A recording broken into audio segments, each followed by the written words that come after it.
The following program is brought to you free of charge by the sponsorship of Novus Ordo Watch. See for yourself that the Church of the Second Vatican Council is not in fact the Catholic Church of the ages. Go to novusordowatch.org. That's novusordowatch.org.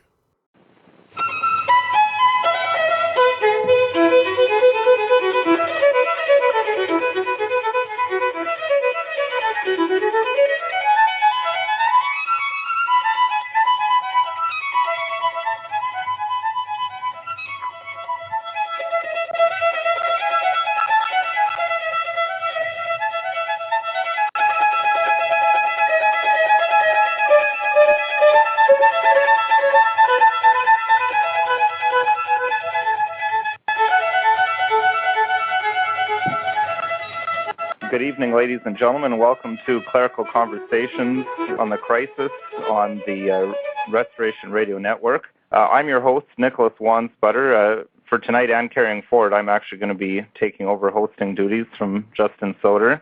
And I have the privilege of being joined by our usual guest for this show, His Lordship, Bishop Daniel Dolan, pastor of St. Gertrude the Great Church in Westchester, Ohio, and Father Anthony Cekada, assistant pastor at the same church. So, my Lord and Father, welcome to the show. Thank you. Pleasure to be here. Thank you.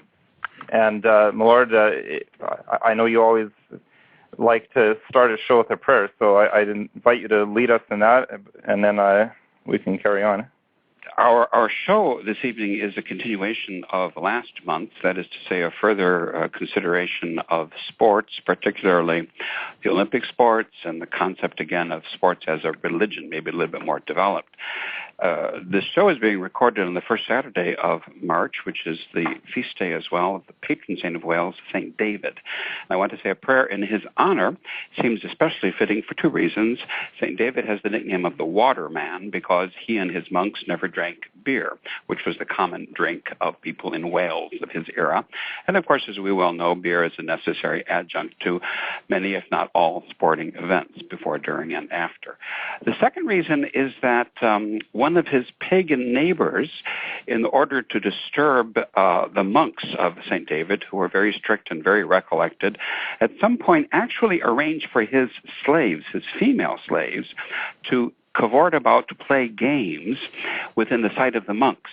And they, of course, resisted the temptation. But it's interesting to note that there's always that idea, that connotation, as maybe we'll develop today, of the playing of games and offense against modesty. In any case, let's say a prayer in honor of St. David.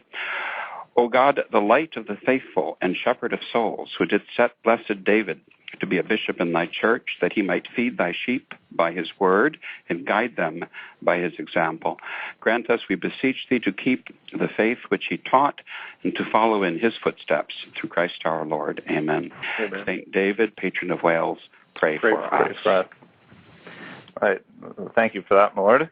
As you mentioned, we're revisiting sports today, and continues to be a timely topic. The Winter Olympics just wrapped up about a week ago. And what I'd like to start off with is if we could perhaps expand a bit on some of the things that you were discussing about the dangers of sport. I know we got a number of questions from listeners, some people perhaps concerned that the clergy is saying that sports is just bad in general, or it's a sin per se to take part in sports. So I wonder if you could talk about that a little bit. Well, thank you, Nicholas. I welcome the opportunity to make an important distinction, which I think emerged a little bit in our first show. That is to say that sports can be viewed, and should be in a Christian context, as play, recreation, exercise, fun. And that's how the church has always viewed and indeed tolerated sports, as opposed to sports as what the Greeks and St. Paul knew as agonia, strife or conflict unto the death, and conflict or strife, as St. Paul says, for a perishable crown. that idea of sports as conflict and unto the death almost, or very close at cases, is very much current today. And then that's also connected with the idea of sports as a religion unto itself, and indeed a replacement for religion. So that's one distinction I would like to make. And then the other distinction would be more about the nature of sports again versus that of the Olympics. Father, what do you think about that distinction? Well, it was the one that emerged last time. The idea that some of the things in the discussion that came out, the negative side of competitive sports, were tied in very closely with the idea that the struggle and agonia, which we talked about last time, and that is really where one sees the moral problem, that sports now have taken on a different cast, sort of a light of their own, where they're not done as much for recreation, but they become professionalized and have become a real source of strife. If you take something like professional football, which we talked about last time, that this has an enormous amount of strife written into it. It's now the nature of the game. If you look at pro football, if you look at college football, it went perhaps from something in the Ivy League of being recreational to something where it actually is, it produces strife and it produces injury. The same thing certainly at the high school level. If you read about sports teams in high school, how the students are motivated, what they're expected to do, again, you have that strife and that injury, and that even goes lower down into grade school. So if you take one example like that, football in the United States, you see that element of strife where the fun aspect of sport, if played in moderation, is something that's lost, and it's turned into something that is, in fact, strife, struggle, and indeed, in the case of football, danger. If you multiply that, if you look at, for instance, basketball, and you look at what that has morphed into at the professional level and at the college level in the United States, and to a certain extent at the high school level, and with so many of these sports, especially the competitive team sports, across the board. So that's that would be like a classic example would be the competitive team sports, which I would distinguish from sports which or forms of recreation that are of their essence don't have that competitive team type of struggle. Like tennis or badminton for some reason. Good. If I could just jump in here, Father, as you're speaking, I'm remembering that you made a very interesting, insightful comment. I thought, not that you have any uninsightful comments, but last time in the show was about how you noticed, or one could notice at these athletic events, that nobody's smiling. Nobody's having a good time. It's all gritted teeth and serious looks. Unto anger and pride, and calling the referee different names. It's sort of as though every sporting event were the defense of England against the German invasion, and and somebody's got to say blood, toil, tears, and sweat. But that's not the point. That is the point of agonia, very much so. That's the old pagan idea. I think here. And this was something I tried to get across in the show last time. We Catholics have to know our church history and our history in general.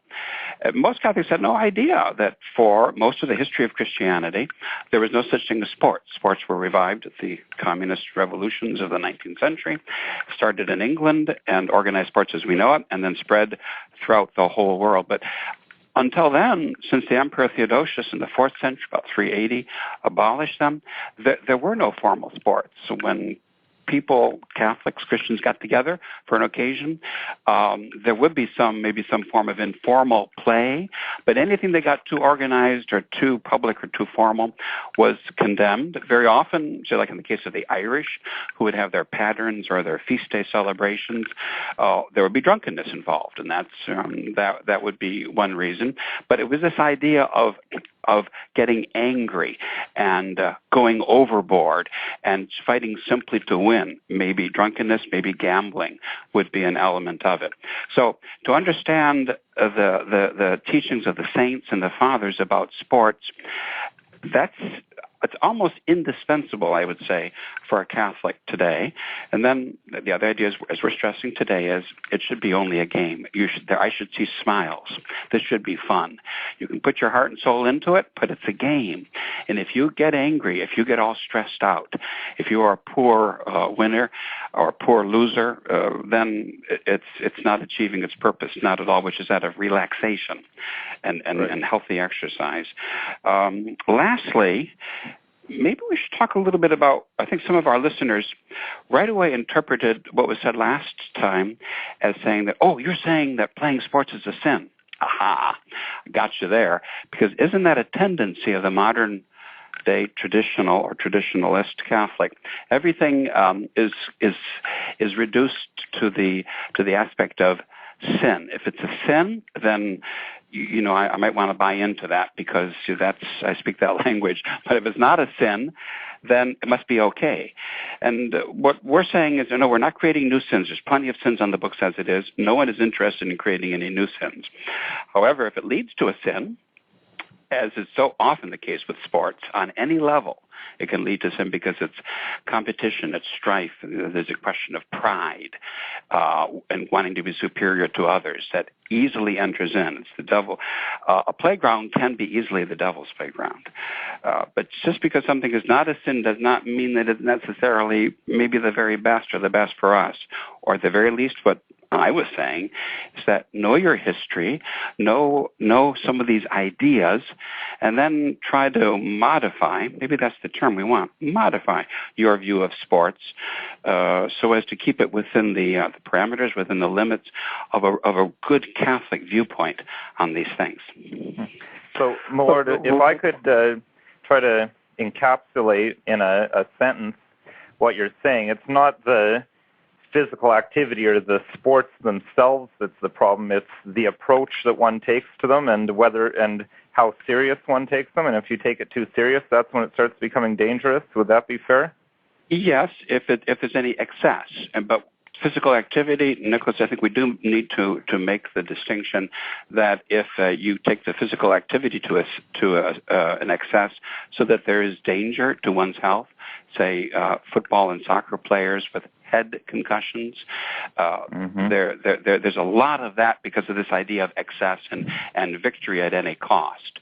So you have to, if you cast sports as pure, gentle, albeit enthusiastic play, that's okay, I think.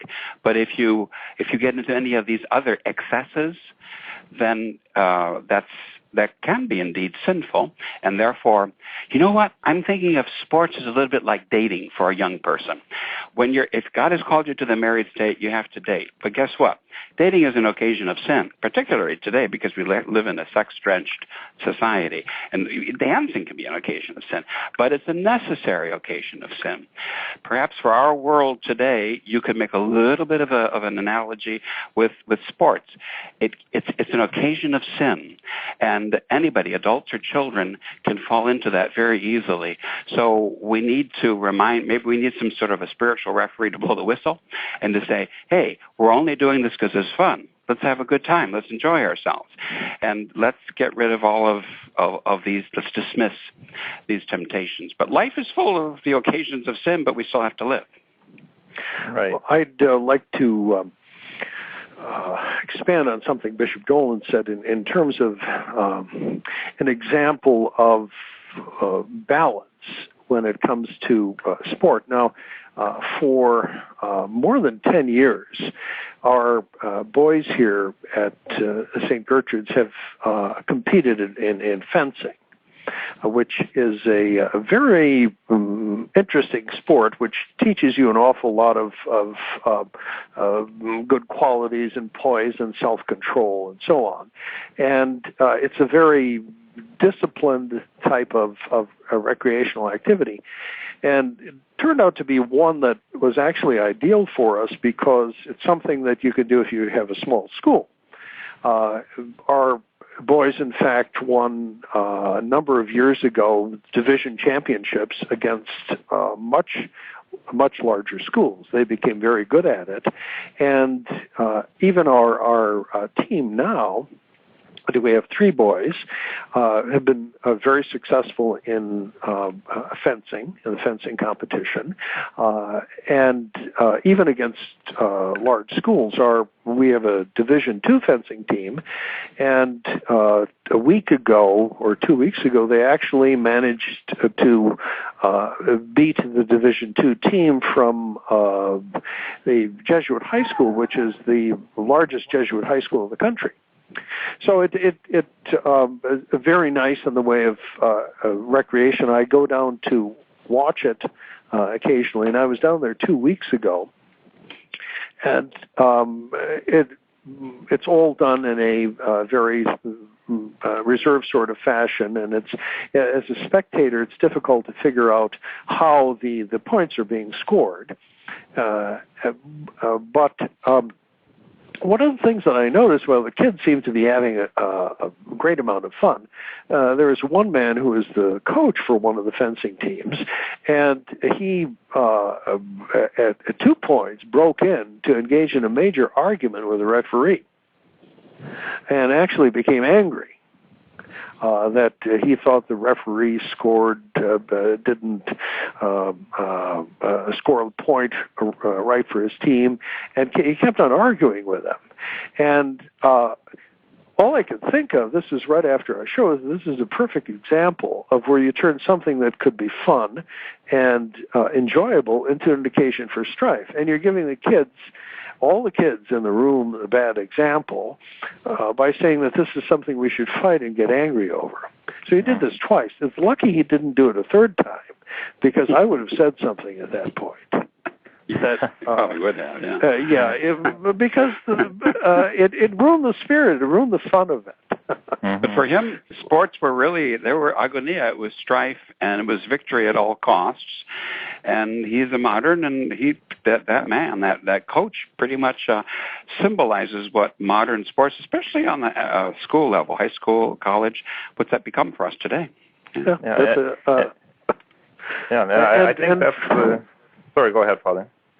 Well, and it completely gave the opposite message. The kids themselves were having fun; they were smiling, having a great time doing this.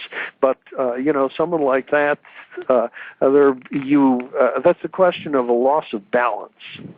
Yeah. That speaking about fencing, then reminds me that fencing was, along with sort of general games, the recreation that was standard in the French college, the standard French Jesuit boarding or high school during the time of the education in the 19th century of the founder of the modern Olympics, the Baron Pierre de Coubertin, and that was something that he rejected as utterly insufficient. This very classical and traditional approach of fencing, as well as just games in general. He wanted something that had that element of absolute strife, and he believed it was only through agony, the agonia, that the gritted teeth and everything else, that characters would be formed. And I think probably you do indeed get characters, but you end up being just a character, and everyone else is sort of wondering what's the matter with you because of that kind of a spirit. But that's what he wanted to introduce, to reintroduce this old idea he openly spoke about the Olympics as being a religion, and to get back to that old Greek pagan idea, and he worked with all of his might and main to be able to reintroduce that idea, and he rejected the old traditional recreation, if you will, or sport that was standard in his day. Yeah, the thing that struck me, and this was again after our last discussion, I did a little more research on Coubertin, the founder, or the refounder, as it were, of the Olympics, and found a very long article by a German Jesuit, Koch, K-O-C-H, who wrote about Coubertin's essentially his ideas on sports and the correlation between the Olympics as sport and then a religion. And I was quite surprised well, I suppose not quite surprised, but the word agonia came up in Coubertin's writings, precisely the sort of thing that the fathers of the church had condemned, this idea of the intense struggle. And it was quite something, actually, to see that there on the page, to see that this was a part of his idea and part of his ideals for the Olympics. Well, I think we're segueing nicely into the Olympics themselves. Before we go any further, I would just like to try to situate us historically and contextually for listeners. As Bishop Dolan, you mentioned earlier in the show that Emperor Theodosius, and for listeners who aren't familiar with him, if I'm correct, he was the first Catholic Roman emperor because yes. He was the successor to Constantine, who didn't actually, at least during the time that he was emperor, never converted to the Catholic faith. And one of the first things he did was shut down the Olympic Games, and he had his legions destroy the big Colosseum, or it wasn't the Colosseum, but the stadium building that right had that razed to the ground by his legions. So it's in 1908 when people start getting the idea, and I guess spearheaded by this Coubertin character, of trying to bring revive the Olympics and bring these things back. But could we talk just a little bit about what were the ancient Olympics all about?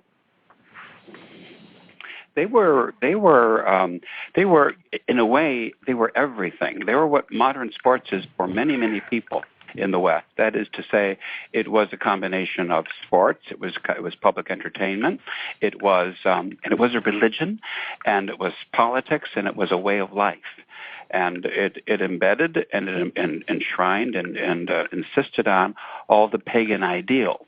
And so there's obviously no sense of modesty. There would be the nudity, and then there would be the blood, because it was indeed a strife unto the death. Sometimes the victors were privileged, if that's the correct term, to take the vanquished, the one whom a certain man had conquered in the stadium, to show him around as a slave in chains to everybody else. Or perhaps actually to kill him, or the other one would die in the conflict, and that was all hugely entertaining. And obviously, and before Theodosius had abolished them during the persecutions, sometimes it was Christians who were the fodder for these kinds of sadistic games. So that was the idea. It was a strife unto the death, as St. Paul says, for a perishable crown. And this is what that emperor finally abolished. Although, as I mentioned last time, there were a couple of more attempts to revive the Olympics before this. The fallen Catholic Freemason Coubertin finally did so successfully, and very publicly proclaiming that Olympics were indeed a religion, that the International Olympics Committee he saw as a college or a chapter of priests, and the revival of the Olympic movement was meant to inspire sort of a religious kind of feeling and a religious sentiment. And then he, to reinforce that, paid very great attention to all of the symbolism, to the music, to the architecture of the stadium, and to the ceremonial of the Olympics. He, jumping a little ahead, but I'd like to say right now that he considered that the Berlin Olympics under Hitler, I believe it was 33, were represented the very highest point. It was only the Nazis he felt that he could really trust to have the true and the pure Olympic spirit, and he was absolutely in admiration of Hitler. And it was Hitler's idea to have this ceremony, and it's nothing less, this uniting ceremony for a whole nation of the travel around and the conveyance of the Olympic torch.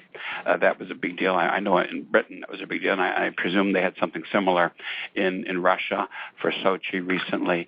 And it was Hitler's idea. It was his idea.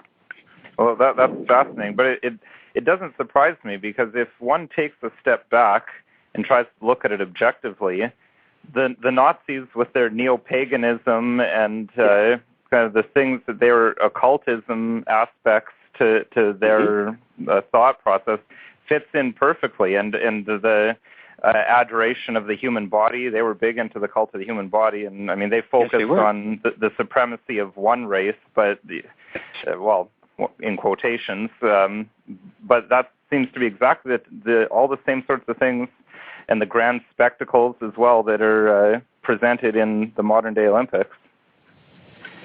Now, one thing that I read in preparation for the show, I'm wondering if either you, my Lord, or Father Cekada are able to shed some light on this. At the time of the London Olympics in 2012, there was much talk about the history of the revival of the Olympics, because, of course, the 1908 Olympics were in London as well. And there was an article I found from Zenit, and I know it made the rounds, and I remember people sent this to me after the Restoration Radio show on the Olympics, where I was very hard on the Olympics. People sent this to me saying, like, well, you're essentially saying, Wansbutter, you're out of line, because St. Pius X was all in favor of the Olympics. I mean, this is a claim that apparently is made by a book written by a lady named Antonella Stellitano entitled Pius X, the Olympics and Sports. And apparently, I haven't read the book. I've just read the article from the Vatican News Service, I think it is, or it came from Zenit, claiming that he fully supported Coubertin and was fully supportive of the Olympics, and thought that this was a great thing. Well, this Jesuit, Alice Koch, wrote this very lengthy article. It's at least a 50-page article, Pierre de Coubertin and his relation to the Catholic Church, and to a large extent really shoots that down. He said that Coubertin, of course, wanted the support of the Church for his particular undertaking, and he claimed that he had it. But according to Koch, that this was a myth that he promoted. That Mary Delval, because of his background, certainly in the English public schools, I think he went to rugby or something like that. Eton. Eton. So yes.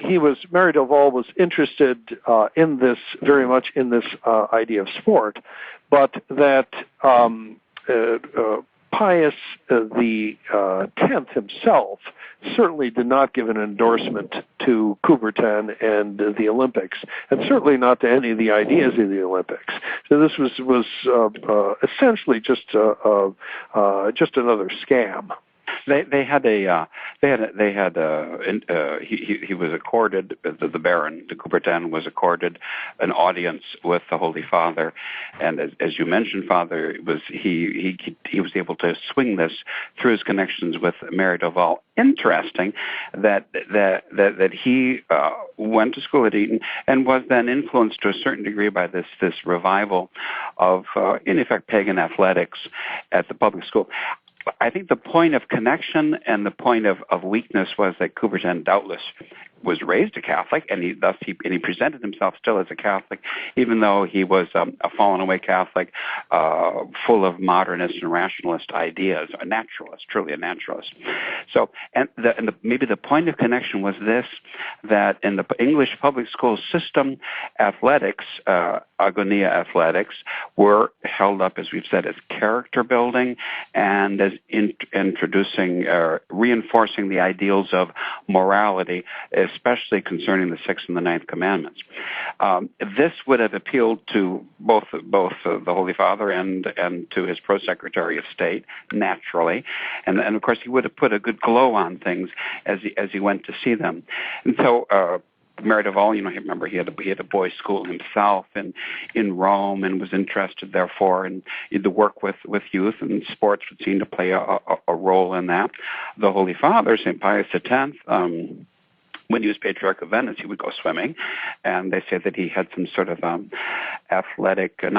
gymnastic display that some group presented for him in the Vatican Gardens. So he saw its recreative value, you might say. I don't think it went any further than that, and I don't think that either of these very holy men really knew what Coubertin was up to. In any case, his plan to have the Olympics in Rome was a failure. It didn't happen, and went instead to London, I believe. That was the end of any so-called church involvement in that. There is that quote from, a rather beautiful quote from Pius XII, who had a lot to say about many, many modern things and movements in favor of sport, but obviously sport as we're talking about it today in a Christian context as recreation and as exercise, and not as a sort of a quasi-religion that would encourage the vices. Sure. One of the other points to be made with regard to Pius X and Mary Doval is, in fact, Koch's article says that his friend of Coubertin's said that he was a clever tactician and had been blessed with the, quote, smartness of an advocate, unquote, and had skillfully, quote, camouflaged, unquote, his projects. So you get very much the impression of someone who knew what he was up to, and who wanted, as this article said, to pocket the blessing of the church for his project so he could move it forward. And it would seem to me that it would be easier for him to camouflage what he was up to when presenting things to the Pope at that time, which well predates the modern approach to sport. Yes, and he. It is also said at this time that Coubertin had, quote, already given up the faith of his childhood and youth. So he was quite the rationalist. Absolutely. Yeah, he was. So he definitely was up to something. Mm-hmm. Just wanted to use the church if he possibly could. And how many were sort of lined up wanting to use the church for this or for that during the 20th century? Well, about Coubertin too, maybe. Could we say too about him just a little bit about his background? You said that he was raised a Catholic. Interesting family background is he had a grandfather who was a Freemason, and there is heavy speculation that he himself was initiated into the lodge at some point, maybe some of the lower degrees. That's not really. I don't see any firm proof for that though. He had an uncle who was a priest who was a follower of Lamennais, and who left when Lamennais left the priesthood and fell under censure. He too, his uncle had left and then died in the disgrace of the church. So there were sort of two movements: the Catholic movement, and his influence in his background. His mother was very, very pious, and the other movement was that of the sort of revolt against the Catholic Church, and then the third, the Freemasonry and the naturalism and all of the symbolism of that. So he goes to this French college under the Jesuits, and he's inspired by for the ideals of Greek pagan antiquity, the beauty of the whole Greek civilization, by his classics professor, a Jesuit, obviously a very gifted educator, and probably someone who had no idea that his disciple would take it to these lengths, and that has a great influence on him. And the next we hear him rejecting this balanced sports approach of his youth in the Jesuit high school, going over to England and getting to know some of the leaders of this English athletic revival, Protestant, of course, and already sort of, obviously because Protestant, Church of England, 19th century, already naturalist to a large degree, and being very, very impressed with this idea of strife unto the very end as being character forming. And as a result of that, he himself formulates his ideas of this religion, a true one-world religion for everybody, with a heavy dose of naturalistic or Freemasonic type symbolism, and strife for the formation of characters. Well, we're just past the halfway point, and for those of you who are just joining us, you're listening to Clerical Conversations on the Crisis on the Restoration Radio Network. I'm Nicholas Wansbutter, and I'm joined by His Lordship, Bishop Daniel Dolan, and Father Anthony Cekada. And today we're following up on last month's show that dealt with sports, and we've been talking about some more distinctions that can be made, perhaps to clarify some of what was said in the last show. And we're now discussing, in particular, the sporting phenomenon of the Olympics. We want to remind you that Clerical Conversations on the Crisis is a production of the Restoration Radio Network. All rights are reserved, and any duplication without explicit written permission is forbidden.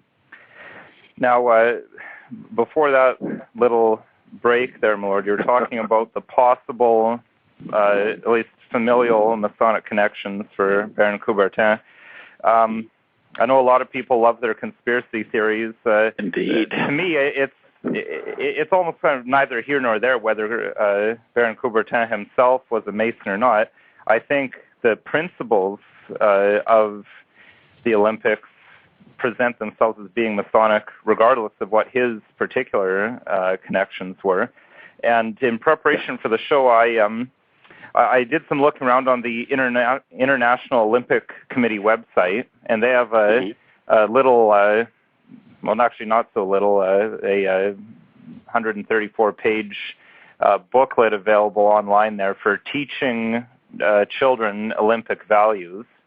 Do you have that in front of you, Your Excellency? It's in front of me. It's sort of a catechism almost. Right, it is their catechism. And I'm just looking at page 12 of that document where they lay out the fundamental principles of the Olympics. And just starting with the first one, I mean, there's just so much in the first principle. If I read that out, I think there's a lot to comment on there. Fundamental principle number 1 is that Olympism is a philosophy of life, exalting and combining in a balanced whole the qualities of body, will, and mind. Blending sport with culture and education, Olympism seeks to create a way of life based on the joy of effort, the educational value of good example, and respect for universal fundamental ethical principles. It sounds like a catechism. Yeah, it's certainly a complete philosophy to cover every aspect of someone's life. Not too much room left for religion, looks to me. No. And the book itself, the manual, is absolutely outrageous if you look at it from a religious point of view, because it has it's creed, code, and cult. It has the three characteristics of the religion. They have their fundamental principles there. They have that are expressed, which we see there. They have their code of behavior or discipline, what you're supposed to do to be a good Olympian. And they have the cultus as well, with all of these ceremonies, and all of these things are explained in the Little Olympic Catechism. It's quite open, and to someone who has the Catholic faith should be quite shocking. Mm-hmm. And it seems like they're clearly promoting one worldism, and these. I just look at principle number 2. It says the goal of Olympism is to place sport at the service of the harmonious development of man, with a view to promoting a peaceful society concerned with the preservation of human dignity. So their harmonious development of man clearly has nothing to do with the kingship of Christ. Absolutely not. Absolutely not. No. That's the whole idea of Freemasonry. It's a quasi-religion or a true religion that replaces a revealed religion. And instead of God and our Lord, the God-man and our King, it puts man at the center as the God and as the King. And in human and natural events and aspirations and goals, this is what's going to bring us peace. Mm-hmm. And it seems that it's, I think of very French revolutionary, because I look at number 5 of their fundamental principles, and it puts me in mind of how the Russian Olympics, because of Russian laws regarding the propaganda about sodomy, how they've transformed this particular Olympics into propaganda to promote sodomy, even to the point that the German team changed their uniforms to a rainbow uniform in solidarity with sodomites. I didn't know that. And, outrageous. So principle number 5, it says, any form of discrimination with regard to a country or a person on grounds of race, religion, politics, gender, or otherwise is incompatible with belonging to the Catholic movement. But the way the Russians are treated, clearly it's more liberty for all except for the enemies of liberty. Oh, that's certainly true. And can I just insert here? It's not exactly sports-like, but I wish our listeners talk about thinking and reflecting a little bit, would reflect about all this propaganda that's going on right now against Russia, the Russian Empire, which at least seemingly stands for some moral standards and exalts religion in some sense, as opposed to the American Empire under Obama and all of the rest. And you know what they stand for, and you know what they're promoting. So while it's true that Putin was at once a communist, and I don't know if he still is or not, or what's really behind all of that, but in any case, if you're going to compare the two based on some sense of morality or maybe the natural law or respect for religion, the Russian Empire doesn't really come across as all that bad, especially when you get into all of this transgender business and all the rest in the rainbow uniforms. Mm-hmm. Although really, it's interesting because Russia isn't even that strong against these things. I mean, certainly more than here, but the law that everyone was up in arms about was just a law that said you cannot submit children to sodomite propaganda. That's all it said, and that was the outrage. And I don't know about in the United States, but up in Canada, it's been big news. Like all the legislatures were flying the rainbow flag instead of the Canadian flag during the course of the Olympics, again in solidarity, and in protest for this evil law that the Russians had. Gee, it makes you think that it's all sort of manipulated on both sides, doesn't it, Nicholas? I don't know. Mm-hmm. Just kind of gives you that impression, maybe, and this is sort of supposed to, say, distract us a little bit and get us to back one side against the other team. Let's use team analogy here. Right. And meanwhile, the bad guys are accomplishing what bad guys are supposed to do. Mm-hmm. Yeah, well, I somewhat wondered why they gave Russia the Olympics, but maybe it was on purpose so that they could turn the Olympics into an opportunity to promote these things. This is how they promote their agenda, and it is very, very important. And we're talking about sports in general. That this concept for the public of panem circenses, bread and circuses, entertainment, distraction. God forbid you should actually read, do some real research, or pray about any of these issues. Go along with everybody else, glance at the headlines, and follow the public opinion, which in ancient Greece, it was all about the Olympics, and in the modern world today, it's all about transgender and the rainbow and this and that liberation. And meanwhile, something else is going on, and it's a true movement of destruction. The manual, the Olympic manual, has a section in it about celebrating our values through symbol and ceremony. Mm-hmm. And that's on page 25, Your Excellency. Here's where the cult idea, really comes along. It's where you really see this idea of turning it into religion and ceremony. That they use these ceremonies as a way to get their values across, and they start out by talking about this on, I think, page 26. The founder of the Olympics, Pierre de Coubertin, understood the importance of emotion and imagination. He integrated sports with the culture in the organization of the Olympic Games. He created symbols and encouraged ceremonies, music, and pageantry. These artistic and cultural experiences make the Olympics different from other sporting events and provide a basis for values education activities in a variety of curriculum areas. So not only do we see this in the Olympics, but this manual, this catechism they put out, is intended to be used in schools, so children understand the symbolism of the Olympic religious ceremonies. It's a perfect sort of a one world church, isn't it? They even have the required little bit of Latin thrown in, provided by this poor Dominican who ended up being a pal and ally of de Coubertin, the Father Didon, Citius, Altius, Fortius. Faster, higher, and stronger. So what more can you ask for? You've got a little Latin, you've got some real popular ceremonial, you've got color and entertainment, and everybody is then really happy. And it seems they even have sacred relics of a sort.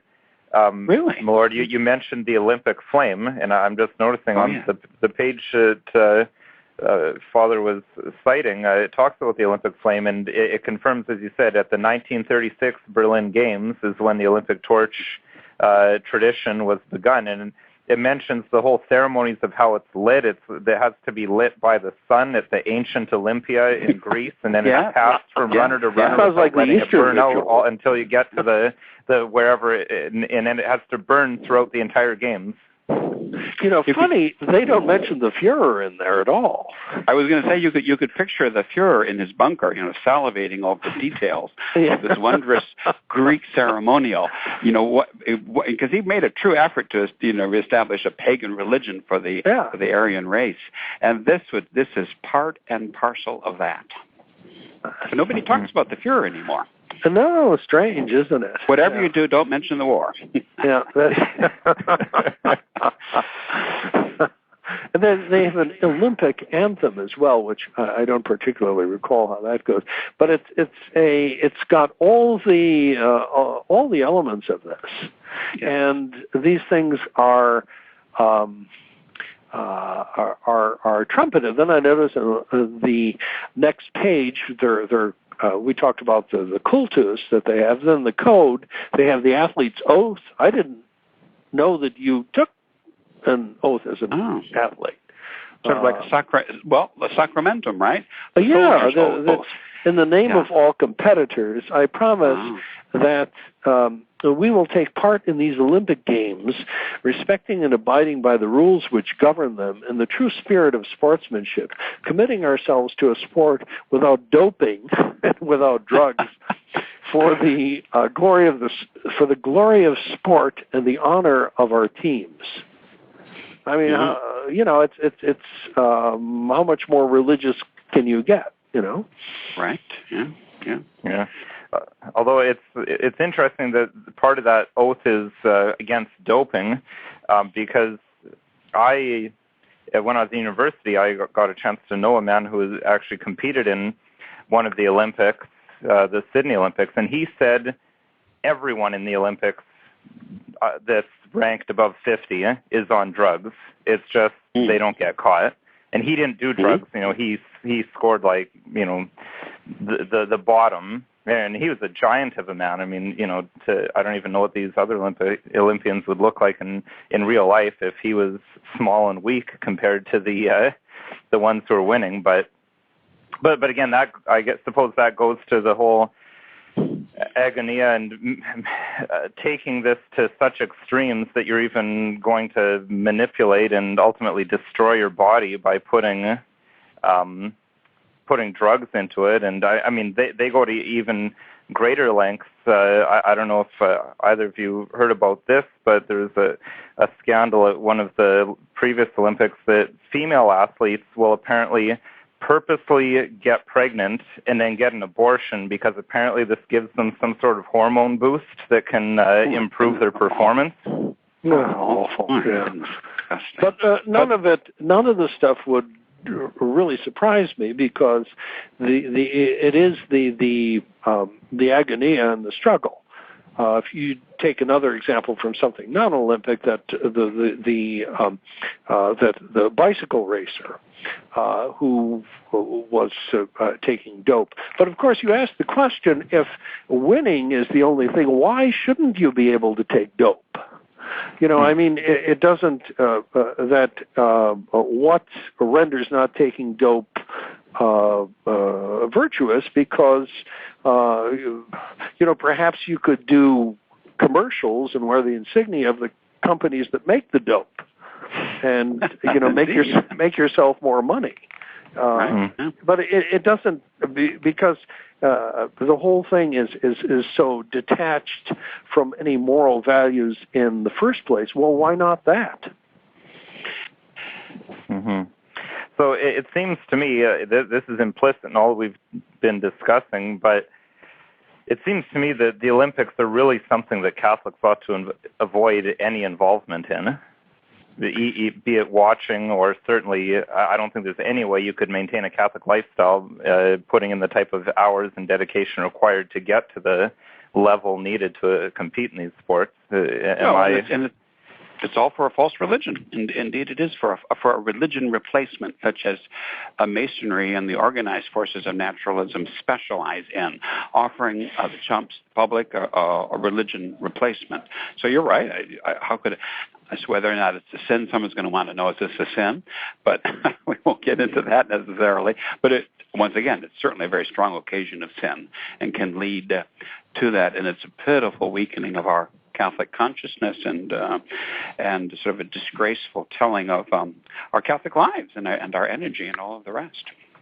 Mm-hmm. And founded by someone who rejected the teachings of the Church essentially and wanted to revive paganism. So it has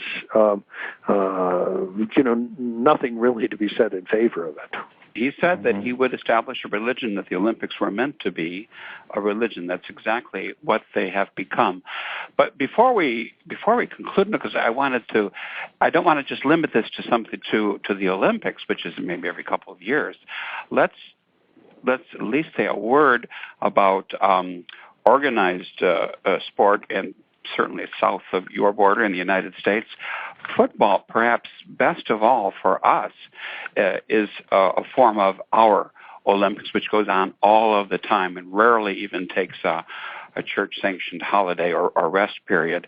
And it's a religion. Football, organized sports in general in the West, and the football maybe in particular, it the games are played on the Lord's Day very, very often.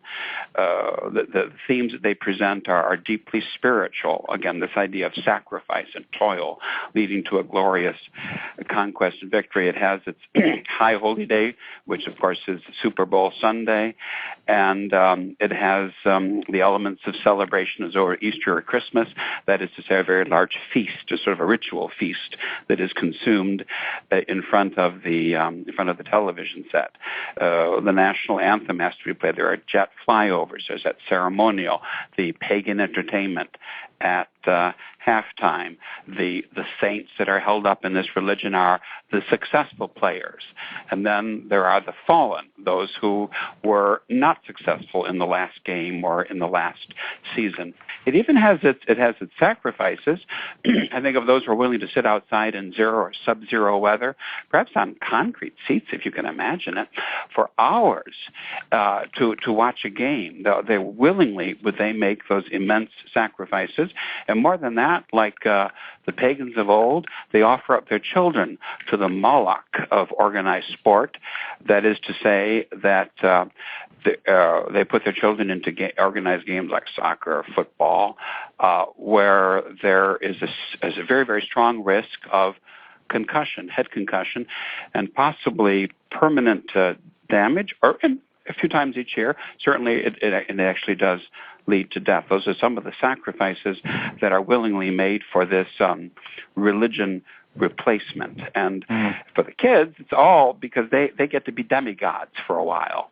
They enjoy their moment of popularity in high school or college before their lives sort of fall apart by their participation in these things.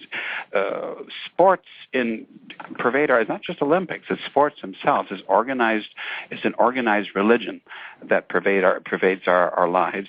Once you remove yourself from this casual play, fun, recreation approach to anything that's too organized, that's too competitive, you get into excess, and you soon see the very sad results of the excess.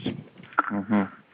Well, I know in Canada, hockey would be the version of our national religion as opposed to football down in the United States. And I mean, to hockey, it's maybe even more obvious because you frequently see fist fights in hockey, and it's considered like the real tough players, the real good players are the ones that were going off the ice bloodied and then getting back on the ice shortly after that. And the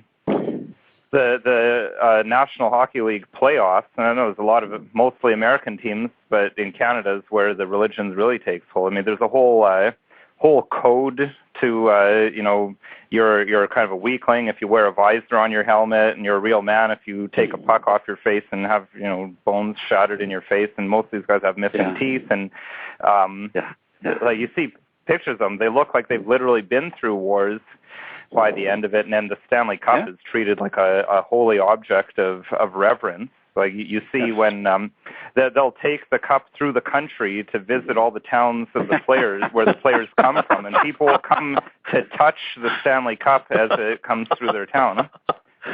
Now, as that politician said once, now that's just sad. If it weren't so ludicrous, it would be simply funny. But it really is sad. But this is, what one thinks of the words of Aaron to the children of Israel when they made the molten calf of gold. Behold your gods, O Israel. And that's always the case. These are the false gods that the enemy of our race, the devil, comes up with, whereby he lures men into his service. And these are the replacements for religion. It's not the worship of God anymore, the honor to Our Lady and the saints, the service of Christ the King. These are your gods. A Catholic, and especially a Catholic parent, but any Catholic has to take a firm, reasoned stand against this excess, which is a false religion. And I guess I'm going to have to use the S word here. I do think it's sinful. It's sinful in many, many respects. Sinful because of what it leads to, and sinful in and of itself, what it distracts from, and it's sinful in the scandal that it gives.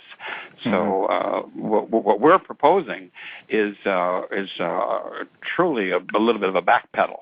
And okay, we need to stop all this stuff and walk away from it, rethink these things, and get back to a true and a Christian perspective on sports as game, as recreation. And I suppose another aspect to sport, we've talked about it as fun recreation, but it seems to me, I know in Iota Unum by Romano Amerio, he has a chapter about how the Novus Ordo sect has changed the approach to sport.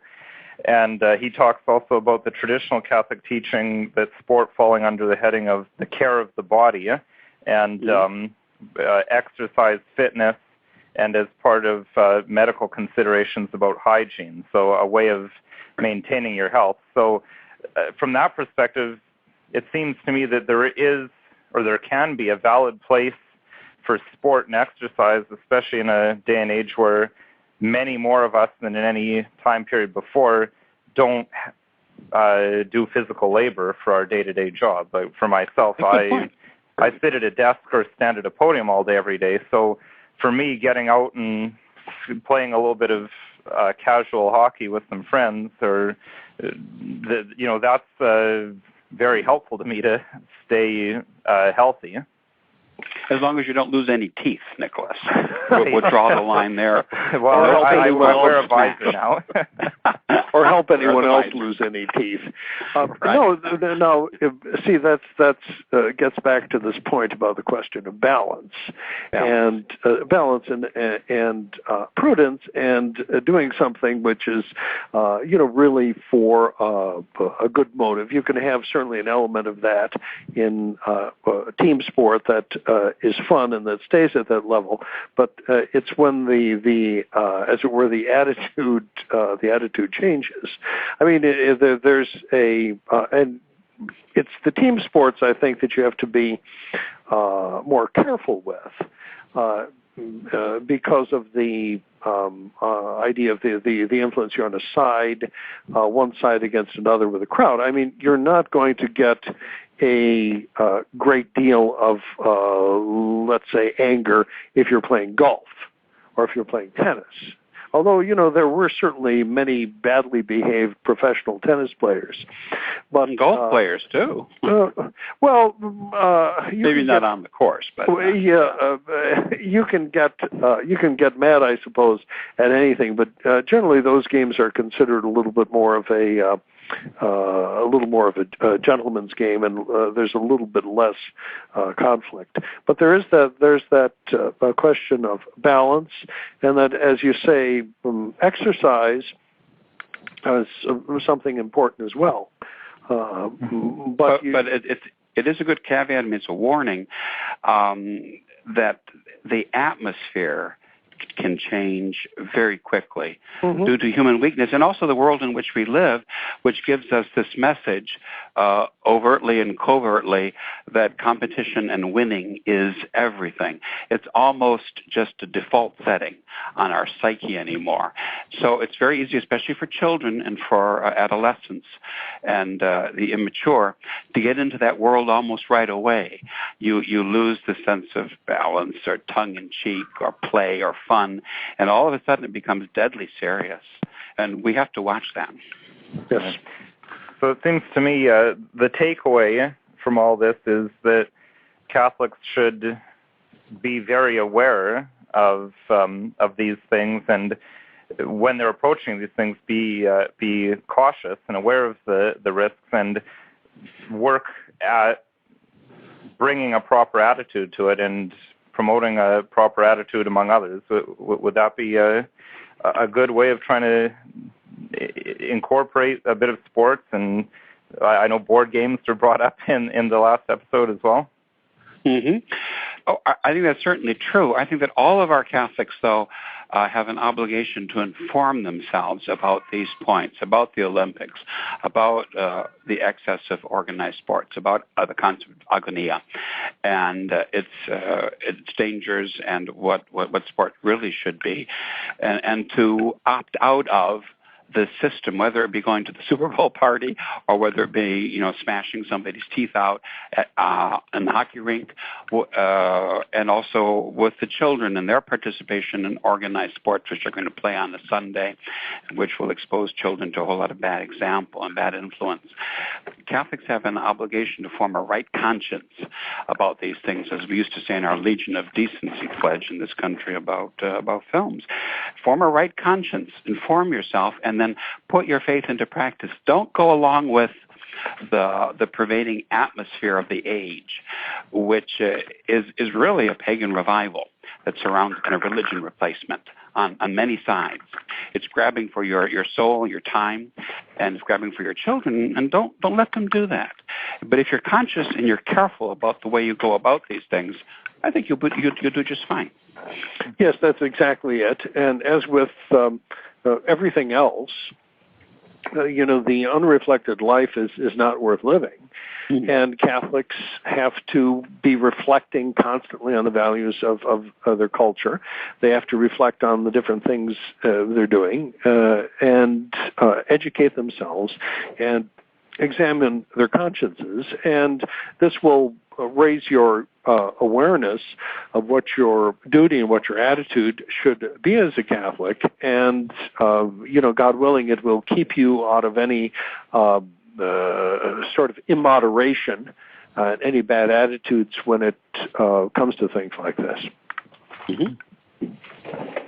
Well, that brings us to the end of our show. So thank you, Your Lordship and Father, for joining me on the show and for all your insights.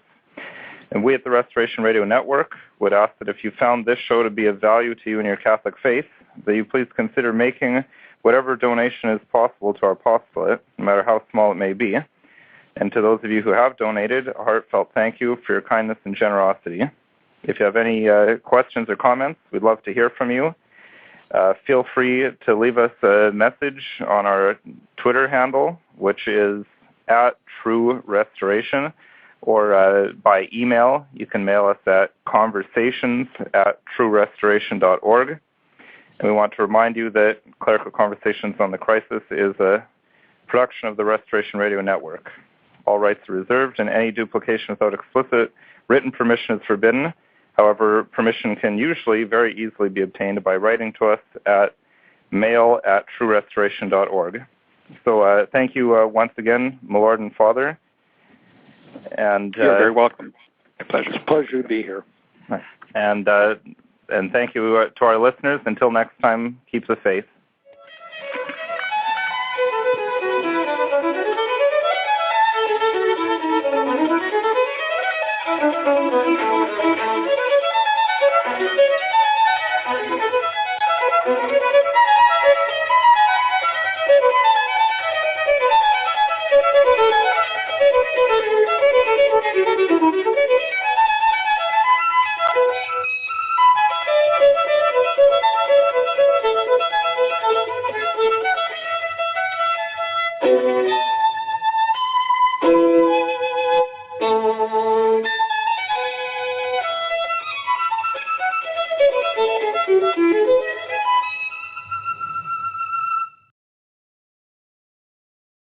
This program was brought to you free of charge by the sponsorship of Novus Ordo Watch. See for yourself that the Church of the Second Vatican Council is not in fact the Catholic Church of the ages. Go to novusordowatch.org. That's novusordowatch.org.